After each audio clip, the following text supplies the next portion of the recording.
একজন চাওয়ালা যদি দেশের প্রধানমন্ত্রী হতে পারে তাহলে আমি কেন পারবো না? একটা ছেলে যে জঞ্জাল সাফ করার কাজ করত আর সে যদি বিশ্বের অন্যতম ক্রিকেটার হয়ে দেখাতে পারে তাহলে আমি কেন পারবো না?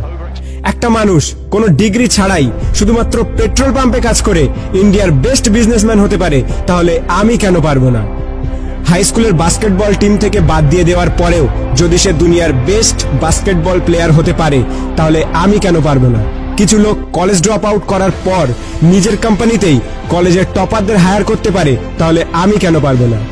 এক ব্যক্তি যাকে নিউজ পেপার কোম্পানি চাকরি থেকে বাদ দিয়ে দেয় কারণ তার মধ্যে নাকি ক্রিয়েটিভিটি কম ছিল, আইডিয়া কম ছিল, সেই ব্যক্তি যদি পরে মিকি মাউসের মতো ক্যারেক্টার ক্রিয়েট করতে পারে তাহলে আমি কেন পারবো না?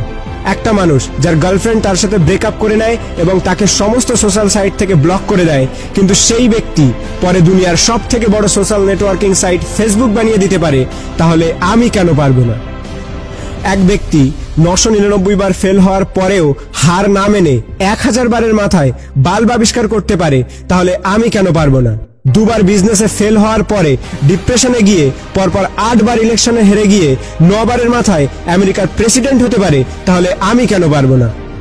এক ব্যক্তি যাকে নিজের কোম্পানি থেকে তাড়িয়ে দেওয়ার পরেও যদি অ্যাপেলের মতো কোম্পানি গড়ে তুলতে পারে তাহলে আমি কেন পারবো না? একটা মেয়ে যে 9 বছর বয়সে সেক্সুয়ালি অ্যাবিউজড হওয়ার পরেও 10 বছর বয়সে প্রেগনেন্ট হওয়ার পরেও লোকাল টিভি শো থেকে বের করে দেওয়ার পরেও অস্কার জিততে পারে এবং কোটি কোটি টাকা ইনকাম করতে পারে তাহলে আমি কেন পারবো না? একটা জবলেস মেয়ে যার স্বামী তাকে ডিভোর্স দিয়ে দেয় এবং 3 বছরের বাচ্চাটিকে মানুষ করার দায়িত্ব তার উপরে চলে আসে, ডিপ্রেশনে যাওয়ার পরেও ওয়ার্ল্ডের সব থেকে বিখ্যাত নোভেল সিরিজ অর্থাৎ হ্যারি পটার লিখে ফেলে, যার ফলে সে কোটি কোটি টাকা ইনকাম করছে, তার একদিনের ইনকামে একটি ল্যাম্বরগিনি কেনা যাবে। এক ব্যক্তি যার পুরো বডি প্যারালাইজড, চলাফেরা তো দূরের কথা, নিজের আঙুল পর্যন্ত নাড়াতে পারে না, সে যদি ওয়ার্ল্ডের one of the best scientist হতে পারে তাহলে আমি কেন পারবো না? তোমরা সব জিনিসই অ্যাচিভ করতে পারো যেটা তোমরা করতে চাও, যার স্বপ্ন তোমরা দেখো, শুধু তার জন্য একটা আগুন দরকার, একটা স্পার্ক দরকার। নাথিং ইজ ইম্পসিবল, আর এই স্পার্ক তোমাদের নিজেদের মধ্যে আছে। তুমি নিজেই দোষী তোমার ফেল হওয়ার জন্য। এখন তুমি যেখানে আছো সেটা তোমার অতীতের কর্মের ফল, এবং কাল তুমি কোথায় পৌঁছাবে সেটা তোমার আজকের কর্মের ফল হবে।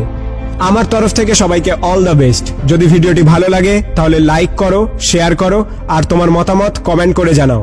আর যদি প্রথমবার আমার ভয়েস শুনে থাকো তাহলে প্লিজ চ্যানেলটিকে সাবস্ক্রাইব করো আর পজিটিভিটি দিয়ে নিজেকে ঘিরে রাখো। Please watch 2.0 signing off.